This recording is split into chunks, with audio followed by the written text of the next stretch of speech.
കോൺഗ്രസിന് എന്നും ഒരു ബാലികേറ മല തന്നെയാണ് ഗുജറാത്ത്. ഗുജറാത്തിൽ കഴിഞ്ഞ തവണ നിയമസഭാ തെരഞ്ഞെടുപ്പിൽ BJP 157 സീറ്റുകളാണ് കൊയ്തെടുത്തത്. ഗുജറാത്തിലെ രാഷ്ട്രീയം BJPക്ക് എന്നും അനുകൂലമായിരുന്നു. 2009 ലോക്സഭാ തെരഞ്ഞെടുപ്പിൽ BJPക്ക് 15 സീറ്റുകൾ കിട്ടിയപ്പോൾ അന്ന് കോൺഗ്രസിന് 11ഓളം സീറ്റുകൾ ലഭിച്ചു. എന്നാൽ 2014 2019 26 സീറ്റുകളും തൂത്ത് വാരിക്കൊണ്ടാണ് BJPയുടെ രഥയാത്ര നടന്നത്. എന്നാൽ ഇക്കുറി ആം ആദ്മി പാർട്ടിയും കോൺഗ്രസും സംയുക്തമായി സഖ്യം ചേർന്നുകൊണ്ട് വലിയ മുന്നേറ്റം നടത്താനാണ് ശ്രമിക്കുന്നത്.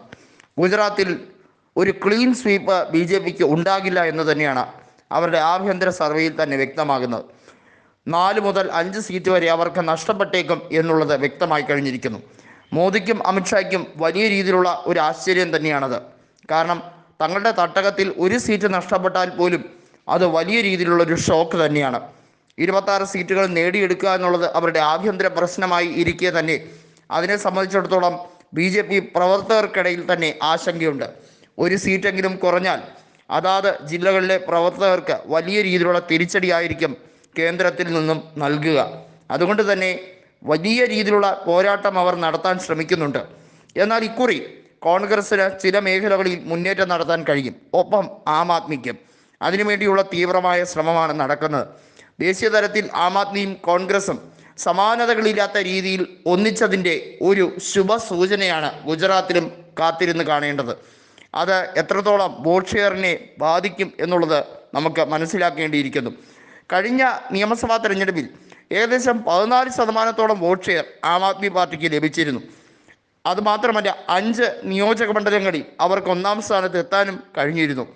ഇത്തരത്തിലുള്ള കണക്കുകൾ പുറത്തു വരുമ്പോൾ കൃത്യമായും ആം ആദ്മി പാർട്ടിക്ക് ഒരു സംസ്ഥാന പദവി ഗുജറാത്തിൽ ലഭ്യമായതാണ്. അതുകൂടി കണക്കിലാക്കുമ്പോൾ കൃത്യമായും ഗുജറാത്തിൽ BJPയുടെ ആധിപത്യം ഒരുപക്ഷെ ഒരു പരിധിവരെ തടയാൻ ഈ സംയുക്ത സഖ്യത്തിന് കഴിയും എന്ന പ്രവചനം ശരിവെക്കുന്ന തരത്തിലാണ് കാര്യങ്ങളുടെ പോക്ക്. ജിഗ്നേഷ് മെവാനിയും അതുപോലെ തന്നെ കോൺഗ്രസിലെ യുവ തുർക്കികളും ചേർന്നാൽ അഭൂതപൂർവമായ മുന്നേറ്റം ഉണ്ടാക്കാൻ കഴിയും എന്ന പ്രതീക്ഷയുണ്ട്. ഗുജറാത്തിൻ്റെ കാര്യം കൃത്യമായി AICC മോണിറ്റർ ചെയ്യുകയാണ്. അവിടെ ഒരു മുന്നേറ്റം ഉണ്ടാക്കേണ്ടത് കാലഘട്ടത്തിൻ്റെ ആവശ്യമാണ്. അതില്ലെങ്കിൽ പിന്നെ ഗുജറാത്ത് എന്നും കാവിക്കോട്ടയായി മാറും. അങ്ങനെയാകാൻ സമ്മതിച്ചുകൂടാ എന്നുള്ള ഖാർഗെയുടെ നിർദ്ദേശം തന്നെയാണ് പ്രവർത്തകർ ശിരസ വഹിക്കുന്നത്.